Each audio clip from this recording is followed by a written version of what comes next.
Hello everyone, I am Sudesh ma'am. Welcome back to my YouTube channel English Mastermind. बच्चों, आज की video में हम डिस्कस करेंगे अर्थशास्त्र की बुक का लेसन 1 पालमपुर की कहानी। तो इसमें हम इसके जो एक्सरसाइज के क्वेश्चन आंसर हैं वही डिस्कस करेंगे। फर्स्ट क्वेश्चन आपका, खेती की आधुनिक विधियों के लिए ऐसे अधिक आगतों की आवश्यकता होती है। आगतों मतलब साधनों की आवश्यकता होती है, रिसोर्सेज की आवश्यकता होती है, जिन्हें उद्योगों में विनिर्मित किया जाता है, जिनका निर्माण उद्योगों में किया जाता है। मतलब कृषि के लिए जितने भी साधन चाहिए, जैसे हार्वेस्टर, ट्रैक्टर, थ्रेशर, ये सभी किस में बनेंगे?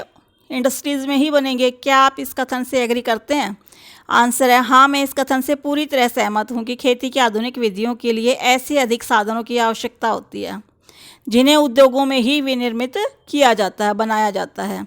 जैसे हार्वेस्टर है, थ्रेशर है, ट्रैक्टर है, ये सारी मशीनें, और ईंधन के लिए डीजल, रासायनिक खाद, कीटनाशक, पंपिंग सेट आदि सभी उपकरण और मशीनरी, औजार उद्योगों में ही निर्मित किए जाते हैं। सेकंड आपका, पालमपुर में बिजली के प्रसार ने किसानों की किस तरह मदद की? जो पालमपुर गांव है वहाँ पे बिजली जब आई, नई नई बिजली का प्रसार हुआ, तो किसानों को किस तरह हेल्प मिली वहाँ पे? आंसर आपका, पालमपुर में बिजली के प्रसार ने किसानों की निम्नलिखित तरह से मदद की है। फर्स्ट, सिंचाई की सुविधाएं बढ़ गई, जिनसे एक वर्ष में विभिन्न फसलें उपजाई जाने लगी। सिंचाई अगर थोड़ी सी है, जो सिंचाई की सुविधा बढ़ी, फैसिलिटी बढ़ी, उससे क्या हो गया, एक वर्ष में 2 या 3 फसलें भी ली जाने लगी। सेकंड है, बिजली सिंचाई के अतिरिक्त तेजी से गहराई करने के लिए थ्रेशर चलाने और हार्वेस्टर चलाने में उपयोगी साबित हुई। बिजली फिर इन कामों में भी, जो थ्रेशर मतलब उसको काटने वाली जो मशीनें थी, हार्वेस्ट करने वाली थी, वो सारी क्या हुई, वो भी उनमें भी उपयोगी साबित हुई। अब किसानों को मानसून पर निर्भर रहने की आवश्यकता नहीं थी। बिजली की सहायता से किसानों को छोटे व्यवसाय भी चलाने में मदद मिली, जैसे गन्ना से रस निकालना। सब काम पहले हाथों से करते थे, अब सब काम हाथों से नहीं करने पड़ते थे। तो इस तरह हर तरह से जो बिजली का प्रसार था वो किसानों के लिए हेल्पफुल साबित हुआ। थर्ड क्वेश्चन है, क्या सिंचित क्षेत्र को बढ़ाना महत्वपूर्ण है? क्यों? सिंचित मतलब जिस इलाके की सिंचाई की जाती है, पानी वाला इलाका, जो खेती के लिए जो सिंचाई है वो सबसे ज़रूरी होती है, तो वो क्या उसको बढ़ाना महत्वपूर्ण है? क्यों? हाँ, सिंचित क्षेत्र को बढ़ाना महत्वपूर्ण है क्योंकि मानसून का आना व जाना है, क्योंकि मानसून का तो पता ही नहीं कि बारिश आए ना आए, काम हो ज़्यादा हो, तो वो तो एक सीजनल काम हो गया और उस पर खेती डिपेंड नहीं कर सकती। पहले सिर्फ बारिश पे ही जो हमारी एग्रीकल्चर थी वो डिपेंड थी, इसलिए हमारा जो एग्रीकल्चर का प्रोडक्शन था, खेती का प्रोडक्शन था, वो कम था। और नए आधुनिक उच्च पैदावार वाली बीजों के लिए सिंचाई बहुत आवश्यक है। अब जो कृत्रिम बीज बनाए गए हैं, थोड़ा सा इनको जो मॉडर्न तरीके से, मॉडर्न टेक्नोलॉजी से बीज बनाए गए हैं, सीड्स हैं, उनको सिंचाई बहुत ज़्यादा चाहिए। सिंचाई की मदद से एक वर्ष में बहुविध होता है, अनेक तरह की फसल प्रणाली को अपनाया जा सकता है तथा सूखाग्रस्त स्थानों पर भी फसलों को उगाया जा सकता है। पहले जहाँ सूखा पड़ता था वहाँ पे खेती होती नहीं थी, अब लेकिन पानी की सिंचाई उपलब्ध करा के नदियों, नहरों के द्वारा वहाँ पे भी जो फसल है वो उगाई जा सकी हैं। इस प्रकार उचित सिंचाई से न केवल भूमि को उर्वरक शक्ति को बढ़ाया जा सकता, भूमि की जो उपजाऊ शक्ति है न तो उसको ही बढ़ाया जा सकता, बल्कि कीटनाशकों से भी बचाया जा सकता है, क्योंकि पानी की कमी से काफ़ी सारे जो बीमारियां हों लग जाती हैं, तो उनसे भी उसको बचाया जा सकता है। क्वेश्चन 4 है, पालमपुर के 450 परिवारों में भूमि के वितरण की एक सारणी बनाइए। आपको एक सारणी बनानी है, जो वहाँ पे 450 परिवार रहते हैं, उनमें किस तरह भूमि का बंटवारा है। पालमपुर में 450 परिवारों में से लगभग 1/3 अर्थात 1/3 जो परिवार हैं उनके पास खेती के लिए भूमि नहीं है। अधिकांशतः अर्थात कितने, मतलब 150, 450 का कितना है, 1/3, 150 परिवारों के पास खेती के लिए भूमि ही नहीं है, जो अधिकांशतः दलित हैं। बाकी परिवारों में से 240 परिवार जिनके पास भूमि है, उनमें 2 हेक्टेयर से कम क्षेत्रफल वाले छोटे भूमि के टुकड़ों पर खेती करते हैं। अब जो 240 रह गए, 150 पे तो है ही नहीं, अब 240 हैं, उन पे ऐसी भूमि है कि जिनका क्षेत्रफल एरिया 2 हेक्टेयर से भी कम है। दूसरी ओर गांव के आधे से ज़्यादा क्षेत्र में काफ़ी बड़े आकार के प्लॉट हैं। दूसरी ओर जो गांव का आधा से ज़्यादा क्षेत्र है वहाँ पे काफ़ी बड़े बड़े प्लॉट हैं। पालमपुर में मझोले और बड़े किसानों के 60 परिवार हैं। कितने परिवार हैं? 60, जो 2 हेक्टेयर से अधिक भूमि पर खेती करते हैं। कुछ बड़े किसानों के पास 10 हेक्टेयर या इससे भी ज़्यादा, मतलब भूमि का कुल मिला के क्या है, यहाँ पे बंटवारा क्या है, जो वितरण है वो असमान है, समान नहीं है। किसी के पास ज़्यादा है, किसी के पास बिल्कुल भी नहीं है, और किसी के पास इतनी ज़्यादा ज़मीन है। क्वेश्चन 5 आपका, पालमपुर में खेती और श्रमिकों की मजदूरी न्यूनतम मजदूरी से कम क्यों है? खेती करने वाले जो मजदूर हैं उनकी मजदूरी जो एक डिसाइड मतलब जो मिनिमम मजदूरी होती है उससे भी कम क्यों है? आंसर है, पालमपुर में दैनिक मजदूरी पर काम करने वाला एक भूमिहीन श्रमिक है। जो डाला है वो एक व्यक्ति है। इसका मतलब है कि उसे लगातार काम ढूंढते रहना पड़ता है। सरकार द्वारा खेतों में काम करने वाले श्रमिकों के लिए एक दिन का न्यूनतम वेतन 300 रुपये निर्धारित है। मार्च 2017 में डिसाइड किया गया था कि भाई खेती में काम करते हैं उनका न्यूनतम सैलरी है वो कितनी है, 300 रुपये। लेकिन डाला को मात्र 163 रुपये ही मिलते हैं, 160 रुपये ही मिलते हैं। पालमपुर में खेती और श्रमिकों में बहुत ज़्यादा स्पर्धा है। स्पर्धा मतलब कंपटीशन है, काम के लिए एक चाहिए 10 मिलते हैं, इसीलिए उनको फिर क्या है, वेतन कम मिलता है। इसलिए लोग कम वेतन में भी काम करने को सहमत हो जाते हैं। और जब कोई काम करने वाला कम वेतन में मिल रहा है तो ऑब्वियसली जो ओनर है वो किसको रखेगा? जो कम सैलरी में काम करने को तैयार। हम भी कहीं पे जॉब ढूंढने के लिए जाते हैं तो क्या होता है, जो सबसे कम सैलरी में काम करने के लिए राजी होता है उसी को से वो जॉब मिलती है। अपने क्षेत्र में 2 श्रमिकों से बात कीजिए। खेतों में काम करने वाले या विनिमय कार्य में लगे मजदूरों में से किसी को चुने। एक तो खेती और मजदूर लेना आपको, एक विनिर्माण कार्य मतलब इंडस्ट्री में काम करने वाला मजदूर। उन्हें कितनी मजदूरी मिलती है? क्या उन्हें नगद पैसा मिलता है या वस्तु के रूप में? कैसे मिलती है सैलरी? या तो चीज़ें मिल जाती हैं, भाई खेत में काम कर रहा है, मान लो उसको गेहूं के खेत में उसने कटाई का काम किया तो बदले में उसको गेहूं मिल गया, या फिर उसको पैसा मिलता है। क्या उन्हें नियमित रूप से काम मिलता है? क्या वे कर्ज में हैं? अगर मान लो उनको रेगुलर काम मिलता है, साल में कुछ दिनों के लिए काम मिलता है, ये आपको बताना है। मैंने अपने क्षेत्र में 2 मजदूर रामू और शामू से बातचीत की जो खेतों में काम करते हैं। ये तो कौन है रामू शामू? खेतों में।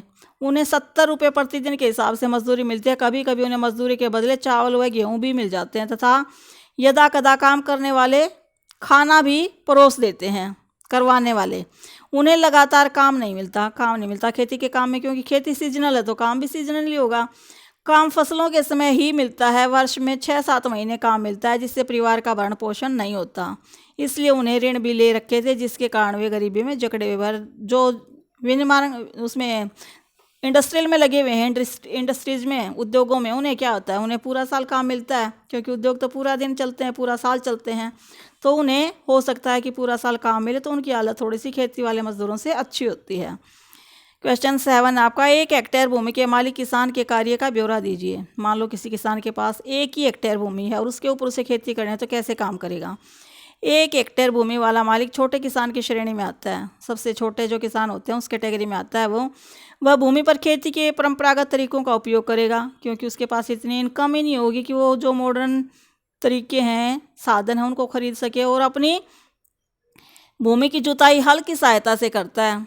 मैंने पहले ही बताया कि उसके जो ट्रेडिशनल मेथड होते हैं उन्हीं से करेगा, तो जुताई के लिए हल जो सबसे पुराना साधन है उसी को यूज़ करता है वो।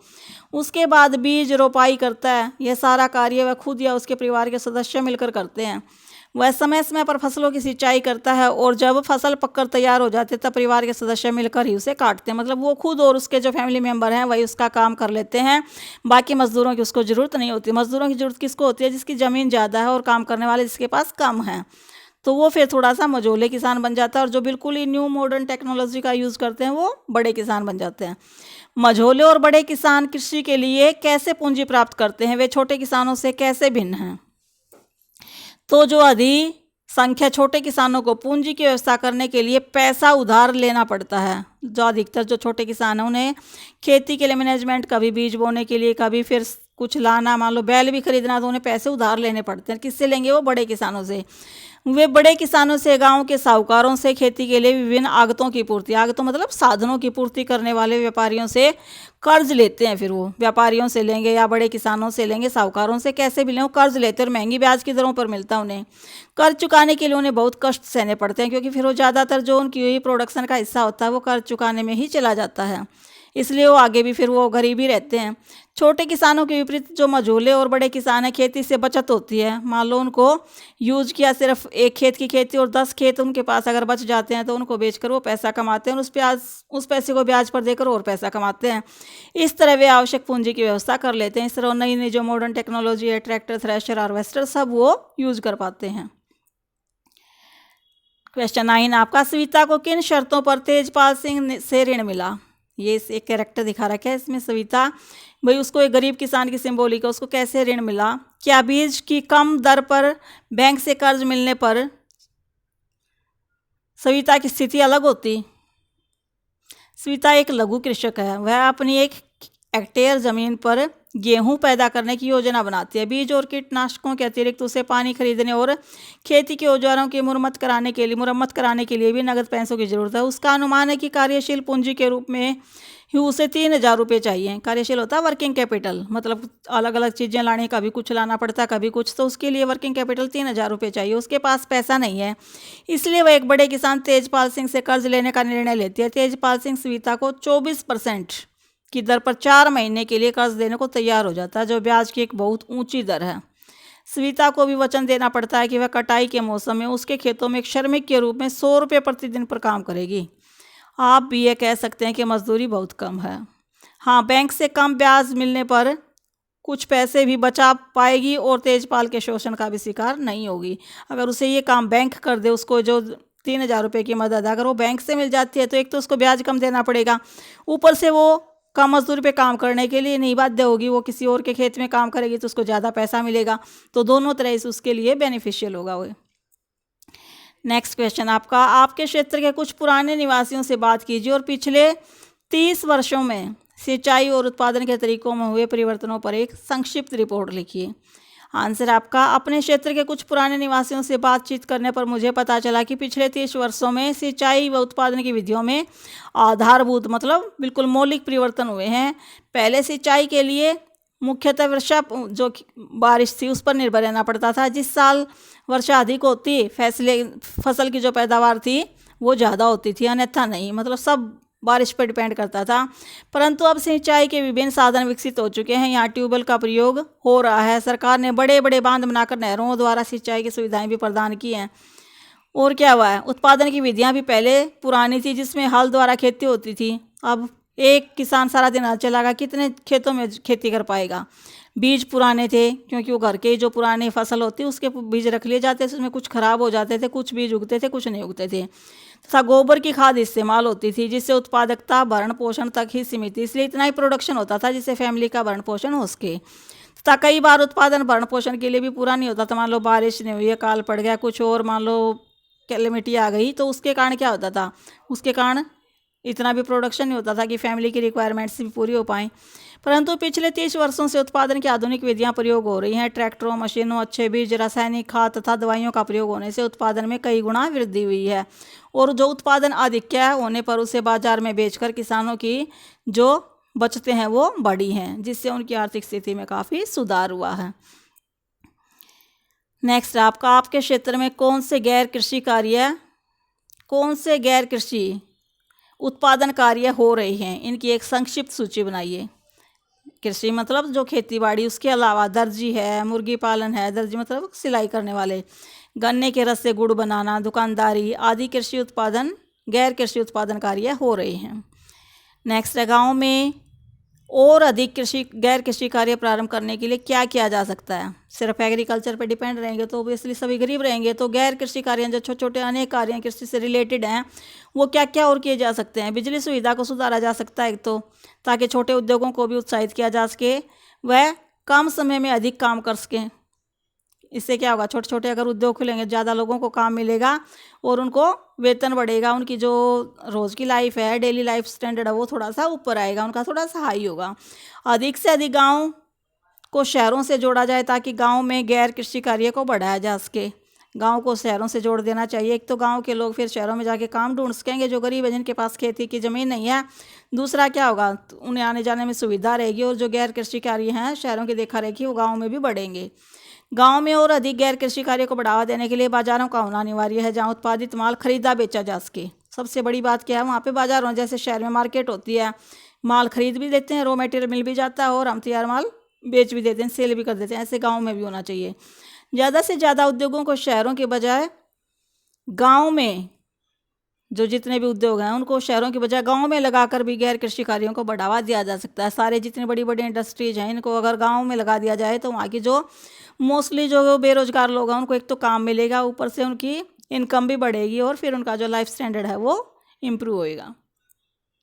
तो बच्चों ये थे इस लेसन के आपके एक्सरसाइज के क्वेश्चन आंसर। आपको वीडियो कैसी लगी? यदि अच्छी लगी तो प्लीज़ लाइक करें, शेयर करें और मेरे चैनल को सब्सक्राइब करें। Thanks for watching my videos.